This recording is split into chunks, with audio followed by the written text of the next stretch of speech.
Oh, udah.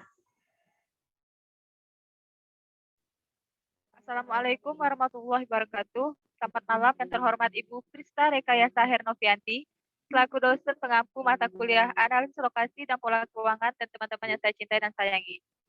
Pada kesempatan kali ini, kami dari kelompok 3 akan membahas mengenai materi pola struktur internal kota dan urban sprawl di kota Osaka.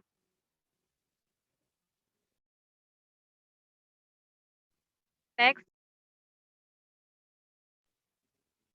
Adapun anggota kelompok kami yaitu saya sendiri, Nika Lukas Rajliwu, kemudian ada Junianti, kemudian Diana Mutiharapsari, Novi Ramadanti Hernanda, dan yang terakhir yaitu Abdi Faturullah.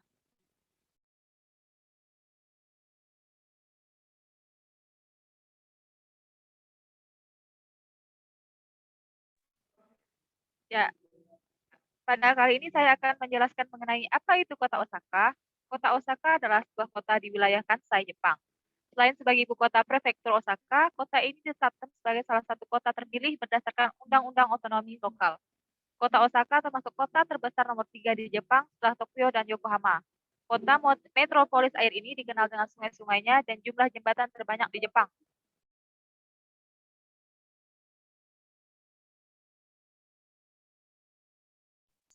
Kemudian sejarah singkat kota Osaka. Osaka sendiri telah direncanakan sejak Meiji era, yaitu era kekuasaan Kaisar Meiji yang berkisar pada tahun 1868 sampai 1912. Kisah ini dimulai sekitar tahun 1880 ketika Osaka secara historis merupakan kota komersial utama di Jepang dan Kobe. Keduanya mulai berindustrialisasi secara besar-besaran bersamaan dengan pembukaan jalur kereta langsung dari Tokyo ke Kobe pada tahun 1877. Perawakan baru kota-kota ini menjadikan mereka titik fokus migrasi pekerja dengan kota madya Osaka mencapai populasi 750.000 jiwa dan Kobe 200.000 pada akhir abad ke-19. Skala kawasan perkotaan dan industri Osaka serta fakta bahwa kota ini merupakan pionir dalam mengalami industrialisasi membuatnya mendapat julukan kota asap.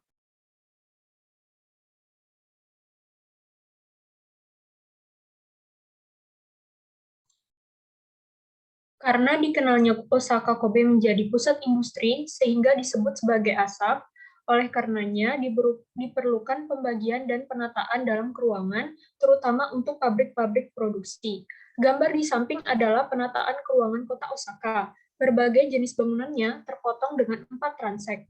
Pertama, dimulai dari Hypercenter, Osaka Bangsal Chuoku, dan berakhir di luar garis lingkaran di bagian selatan Osaka, yaitu Bangsal Nishinariku. Kedua mengikuti pantai di sepanjang area polder dari Konohaku ke Bangsal Sumenoeku. Ketiga adalah transek pinggiran kota yang dimulai dari kota Madya Setsu di Sungai Yodo, melewati Neagawa dan berakhir di dekat batas timur kota Madya Shijonawate. Terakhir dimulai dari pantai Kobe dan berakhir di gunung dekat Karsuharacho, yaitu di Bangsal Hyogoku. Next.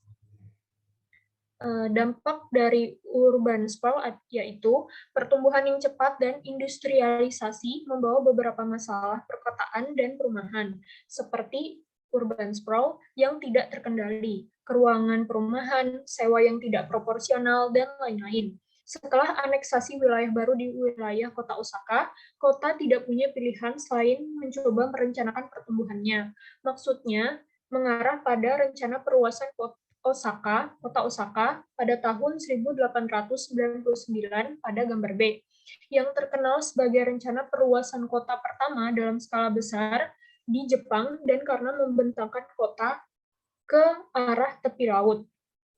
Namun, karena masalah anggaran dan otoritas hukum, hanya sedikit dari rencana ini yang tercapai seperti yang dibahas di Sorensen. Materi selanjutnya akan dilanjutkan oleh rekan saya, yaitu Junianti.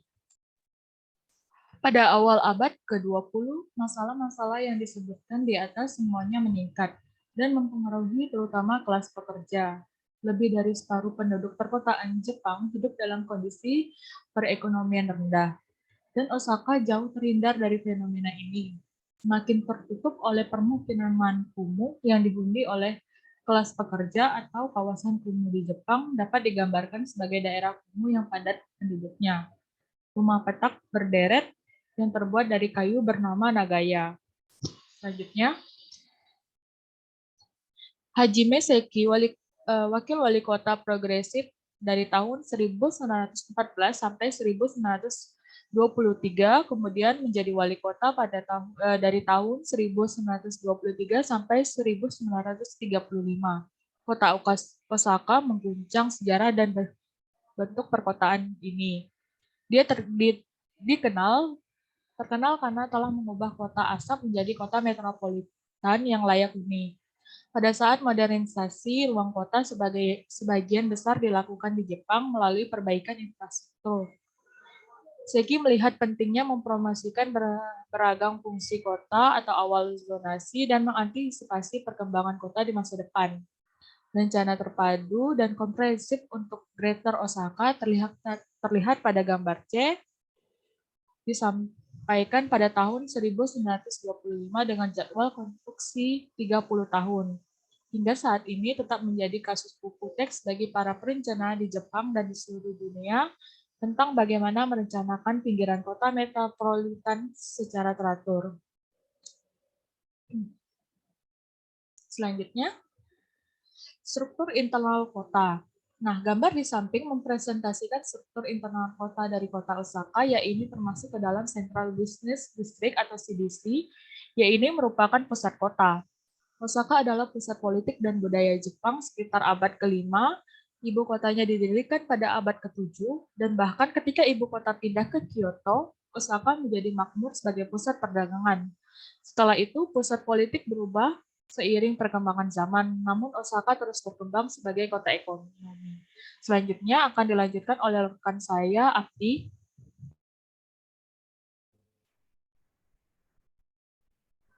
Kesimpulan, urban sprawl dikenal sebagai pemekaran kota ke daerah-daerah di sekitarnya secara tidak teratur, acak, tanpa adanya rencana. Tentunya setiap daerah memiliki pola-pola perkembangannya sendiri. Oleh sebab itu, kami menganalisis hal tersebut dengan mengambil daerah studi di kota Osaka, Jepang. Seperti yang diketahui bahwa kota Osaka memiliki kawasan perkotaan dan industri. Kota ini merupakan pionir dalam mengalami industrialisasi sehingga dijuluki sebagai kota asap. Karena dijuluki kota asap, maka diperlukan pembagian dan penataan dalam keruangan, terutama untuk pabrik-pabrik produksi di kota Osaka. Dengan terdapat berbagai jenis bangunannya yang terpotong dengan 4 transek. Next. Tanpa adanya rencana perkembangan kota secara sprawl akan memberikan dampak pada kehidupan di kawasan perkotaan yang yaitu adanya pertumbuhan yang cepat dan industrialisasi, sehingga membawa beberapa masalah perkotaan dan perumahan, seperti urban sprawl yang tidak terkendali, kekurangan perumahan, sewa yang tidak proporsional, dan lain-lain.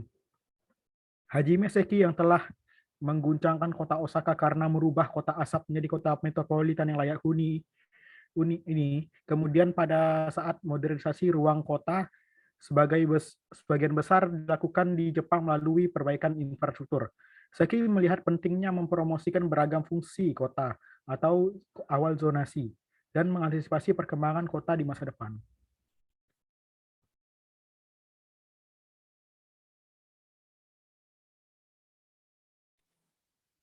Kota Osaka memiliki struktur internal yang termasuk ke dalam Central Business District atau CBD, yakni merupakan pusat kota. Osaka adalah pusat politik dan budaya Jepang sekitar abad ke-5. Ibu kotanya didirikan pada abad ke-7 dan bahkan ketika ibu kota pindah ke Kyoto, Osaka menjadi makmur sebagai pusat perdagangan. Setelah itu, pusat politik berubah seiring perkembangan zaman. Namun, Osaka terus berkembang sebagai kota ekonomi. Rekomendasi dari kami yaitu, hendaknya kita sebagai planner, dalam membangun struktur tata ruang kota memperhatikan setiap aspek, baik itu meliputi urban sprawl dan kondisi internal kota sehingga dapat terciptanya suatu kota yang lebih tertata. Dengan kota yang lebih tertata akan menciptakan lingkungan yang nyaman bagi penduduk kota. Sekian presentasi dari kami. Mohon maaf jika ada kesalahan. Wassalamualaikum warahmatullahi wabarakatuh.